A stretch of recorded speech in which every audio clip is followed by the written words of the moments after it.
آج جو حالات ہیں یہ حالات کربلا سے زیادہ سخت تو نہیں ہیں۔ فلسطینیوں کو ہم نے دیکھا 6 ماہ کے سال بھر کے بچوں کو سینے سے لگا کر کفن لپیٹ رہے ہیں۔ ان ماؤں کی کیا کیفیت ہوتی ہوگی؟ کبھی کبھار چھوٹی سی کلپ میں دیکھ کر کے آنکھوں سے آنسو بہ پڑتے ہیں۔ انہوں نے اپنے ہاتھوں سے نہ جانے کتنے بچوں کو ایک دن میں دفن کر دیا۔ 80 میتوں کو ایک قبر میں ڈال دیا کرتے ہیں۔ ان فلسطینیوں کو لاکھوں سلام، ان کے جذبات کو اور ان کی استقامت کو۔ ان فلسطینی مسلمانوں کے برابر پوری دنیا کے مسلمان نہیں ہو سکتے۔ ہم تو ایک ناشتے پر صبر نہیں کر پاتے، وہ اپنے 10 بچوں اور خاندان والوں کے کٹے ہوئے چھیٹڑوں پر بھی کہتے ہیں اللہ ہمارے ساتھ۔ ایک نوجوان رمضان کے موقع پر میرے پاس آیا تھا، ہپی کٹ ہے، پھٹی جینز ہے، ٹیٹو بنایا ہوا، کان میں بالی، دیکھتے ہی لگتا ہے آوارہ ہے، کوئی اوباش ہے، لیکن آ کر شرمتے ہوئے اس نے کہا تھا، جھجکتے ہوئے، مفتی صاحب ایک بات کرنی ہے آپ سے۔ کہا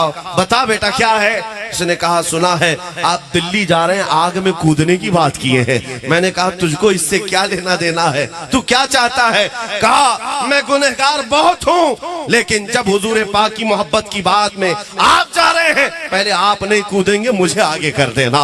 اگر جلنا ہو تو میں جل جاؤں گا، حضور کے نام پر میں جانے کو تیار ہوں۔ سچ بتاتا ہوں میرے عزیز ہو، آنکھوں سے اس دن آنسو آ گئے۔ اس امت کو ہم نے دیکھا ہے، یہ گنہگار تو ہو گئی ہے لیکن نبی کی غدار نہیں ہے۔ جاؤ اپنی مسجدوں میں امام کوئی اپنے باپ کا نام لے کر کے رکوع میں جھکا کر دکھائے قوم کو، اپنے باپ دادا کا نام لے کر یا کسی بادشاہ وقت کا نام لے کر کے سجدے میں گرا کر دکھائے، قوم کھڑی ہو جائے گی، نہیں جھکے گی۔ ہاں اگر ایک کسان کا چھوٹا بچہ حافظ قرآن بھی اللہ اکبر کہے تو پوری قوم جھک جاتی ہے۔ اس لیے کرتا ہے اعلان جھوم کر سلمان، اب جیل تھی نہ قید تھی، بڑھنی تھی بس عزت میری۔ عشق گر جرم ہے تو پھانسی کی سزا دو مجھ کو، عشق گر جرم ہے پھانسی کی سزا دو مجھ کو، در محبوب پہ لیکن یہ سزا دی جائے۔ اور رزق کے معاملے میں تو لوگ ایسے، دنیا کہتی ہے پیٹ پوجا، ہم پیٹ پوجا نہیں کہتے۔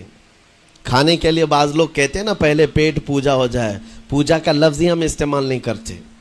کھانا برتن میں رکھا ہوا ہے، آپ کے گھر میں کھانا لا کر کے دیا جاتا ہے، تو کیا آپ سر جھکا کر چاٹ کے کھاتے ہیں یا لقمے اٹھا کر ہاتھ سے کھاتے ہیں؟ ہاتھ سے کھاتے ہیں۔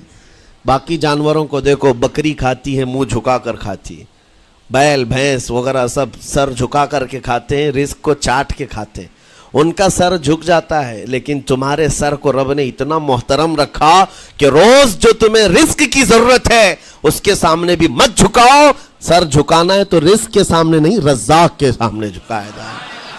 تمہاری پیشانی کو محترم رکھا گیا ہے کہ تم جھکو گے تو کس کے سامنے؟ صرف رزاق جو ہمارا پالنہار حقیقی ہے۔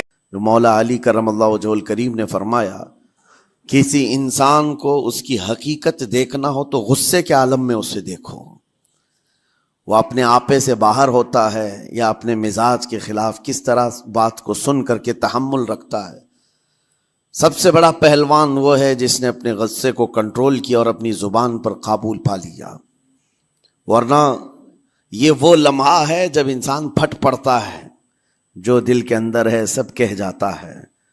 آپ کو میں بتاؤں، نبی کریم صلی اللہ تعالیٰ علیہ وسلم کے عظیم اخلاق کریمہ، بخاری شریف کی حدیث ہے، حضور مسجد نبوی میں تشریف فرما ہے۔